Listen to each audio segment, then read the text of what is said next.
Gurugram Indian medical association IMA Gurugram के पदाधिकारियों ने शहर के वरिष्ठ चिकित्सकों के साथ मिलकर गत सायं इंडियन मेडिसिन सेंट्रल काउंसिल द्वारा आयुर्वेदिक चिकित्सकों को मॉडर्न प्रैक्टिस, सिजेरियन ऑपरेशन सहित दांतों की चिकित्सा का अधिकार दिए जाने का कैंडल मार्च निकाल विरोध जताया है। इस दौरान चिकित्सकों ने अपने हाथों में तख्तियां लिए सरकार की गलत चिकित्सा नीति को लागू किए जाने का विरोध प्रकट किया। IMA के अध्यक्ष डॉक्टर MP जैन व सचिव डॉक्टर राजेश कटारिया व डॉक्टर सारिका वर्मा ने कहा कि मरीजों के इलाज के नाम पर स्वास्थ्य के साथ किसी प्रकार का खिलवाड़ नहीं होने दिया जाएगा। सरकार ने सभी आयुष चिकित्सकों को भी सर्जरी करने की अनुमति दे दी है, जबकि मेडिकल कॉलेज में सर्जरी का कोई प्रशिक्षण नहीं दिया जाता है। ऐसे में आयुर्वेद चिकित्सक कैसे सर्जरी करेंगे, समझ से परे है। आयुर्वेदिक मेडिकल कॉलेज में सर्जरी का प्रशिक्षण नहीं दिया जाता है और न कोई सर्जरी होती है। उन्होंने कहा कि चिकित्सा शिक्षा, चिकित्सा पद्धति, सार्वजनिक स्वास्थ्य और प्रशासन के साथ साथ चिकित्सा अनुसंधान में एक एकीकृत प्रणाली में ये चिकित्सा प्रणालियां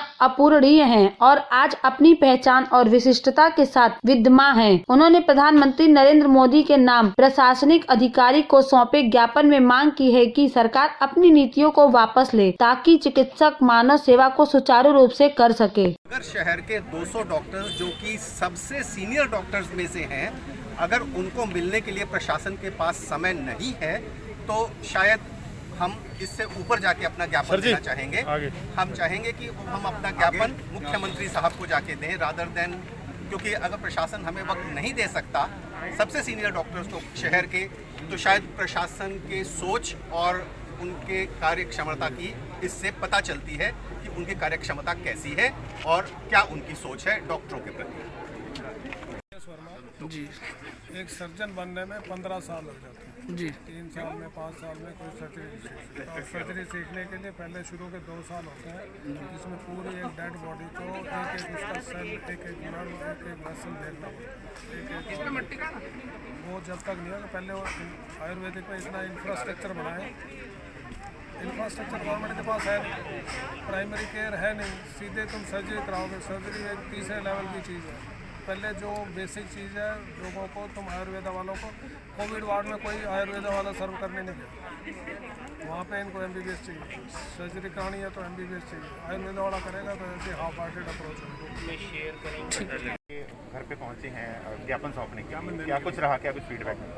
हमने 2 दिन पहले ही प्रशासन को ये बता दिया था कि हमारा कैंडल मार्च होगा 5 तारीख को शाम को 7 बजे पुष्पांजलि हॉस्पिटल से, और हम करीब 7:30 पौने 8 बजे DC रेजिडेंस पे पहुंचेंगे। DC साहब ने कहा कि भी मैं घर नहीं शिफ्ट कर रहा हूँ तो मैं अवेलेबल नहीं होऊंगा, लेकिन उन्होंने तुरंत ही किसी सीनियर ऑफिसर की ड्यूटी लगाई कि वो वहाँ पे होंगे और आपका ज्ञापन लेंगे। लेकिन बड़ा दुर्भाग्यपूर्ण है कि हम सब लोग यहाँ 10 मिनट से खड़े हुए हैं। शहर के सबसे जो वरिष्ठ डॉक्टर हैं, 200 डॉक्टर यहाँ खड़े हुए हैं और सरकार की तरफ से कोई भी अधिकारी ज्ञापन लेने के लिए मौजूद नहीं है। ये बड़ा दुर्भाग्यपूर्ण है। अब क्या कारण है मालूम नहीं, तो इसलिए हम क्षमा प्रार्थी हैं और हम वापस ज्ञापन देंगे। एक रोष प्रकट। डॉक्टर महावीर जैन जी, आज ये कैंडल मार्च निकाल रहे हो? आज जो कैंडल मार्च निकाल रहे हो किस पर में? ये कल जो हम लोगों ने रिले हंगर स्ट्राइक किया था, उसी के कंटिन्यूएशन में आज ये कैंडल मार्च है, जिसमें कि हमारे गुड़गांव के सभी डॉक्टर्स हिस्सा ले रहे हैं। और अभी हम यहाँ से कैंडल मार्च करते हुए DC रेजिडेंस तक जाएंगे और DC को प्रधानमंत्री के नाम का ज्ञापन DC को सौंपेंगे। और उसमें यही है कि भाई इसको जो मिक्सोपैथी सरकार लागू करना चाह रही है, जो सभी तरह की जितनी मेडिकल जो स्ट्रीम्स हैं, चाहे वो मॉडर्न मेडिसिन है, आयुर्वेद है, होम्योपैथिक, उन सबको ख़त्म करके एक चीज़ बनाना पॉसिबल नहीं है और इससे जनता के स्वास्थ्य के साथ खिलवाड़ होगा। उस चीज़ को सरकार लागू ना करे, ऐसा हम सरकार को ज्ञान का दीपक आज दिखाने के लिए जा रहे हैं। ठीक जी, बताइए। एक्स प्रेसिडेंट हूँ, IMA हरियाणा का गुड़गांव। देखिए, सबसे पहले सबसे बड़ी प्रॉब्लम ये है कि अगर आप 2-3 किस्म की जो एलोपैथी है, चाहे होम्योपैथी है, आयुर्वेदिक है, अगर आप इसको मिक्सअप करने की कोशिश करेंगे तो एक किस्म से खिचड़ी बन जाएगी, केओस हो जाएगा। What we need to do is कि एलोपैथी को एलोपैथी में रहने दीजिए, आयुर्वेदिक को आयुर्वेदिक में रहने दीजिए। तो अगली जो प्रॉब्लम आने वाली है कि आयुष डॉक्टर्स को अगर आप सर्जरी के लिए अलाउ करते हैं, पहली तो बात है कि ना तो उनकी पूरी तरह से ट्रेनिंग है उस हिसाब से कि सर्जरी करने के लिए, और दूसरा अगर सर्जरी करनी भी है तो what about anaesthesia, what about other things, paramedical staff, OT, सब चीज़ों को ध्यान में रखते हुए आयुष उस हिसाब से हैंडल नहीं कर सकता। अगर सर्जरी में कोई कॉम्प्लिकेशन है तो आपको फिजिशियन चाहिए, गायनेकोलॉजिस्ट चाहिए, पीडियाट्रिशियन चाहिए, सभी किस्म की स्पेशलिटीज चाहिए। तो कैसे हैंडल करेंगे उसको, वो हैंडल करना बहुत मुश्किल होता है।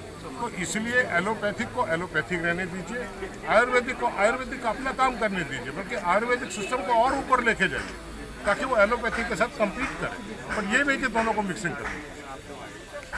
नाम डॉक्टर सारिका वर्मा है कि हम कई महीनों से इस नए नोटिफिकेशन का विरोध कर रहे हैं।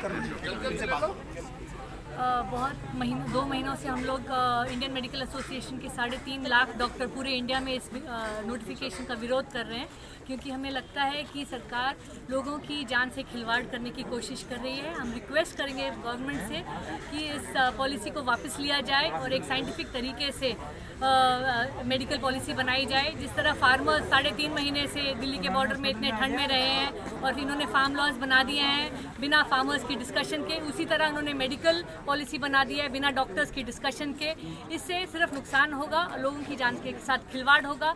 हम सब रिक्वेस्ट करेंगे गवर्नमेंट से कि जल्द से जल्द इस नोटिफिकेशन को वापस लिया जाए। आज आपने कैंडल मार्च निकाला है, किस उस पर निकाला जी? ये जैसे डॉक्टर साहब ने कहा, हम एक ज्ञान की ज्योति दिखाना चाहते हैं सरकार को। अगर आपको मेडिकल पॉलिसी के बारे में नहीं पता तो डॉक्टरों से सीखिए कि जिंदगी जो है वो बहुत प्रेशियस है। एक फूंक की हवा आएगी और जो जान है वो चली जाती है, इतनी फ्रेजाइल लाइफ होती है। और अगर आप लोगों की ज़िंदगी से खिलवाड़ करेंगे, बहुत इंडियंस को कॉम्प्लिकेशंस होंगी, उनकी डेथ भी होगी और उसकी जिम्मेदार सिर्फ ये सरकार होगी। ठीक।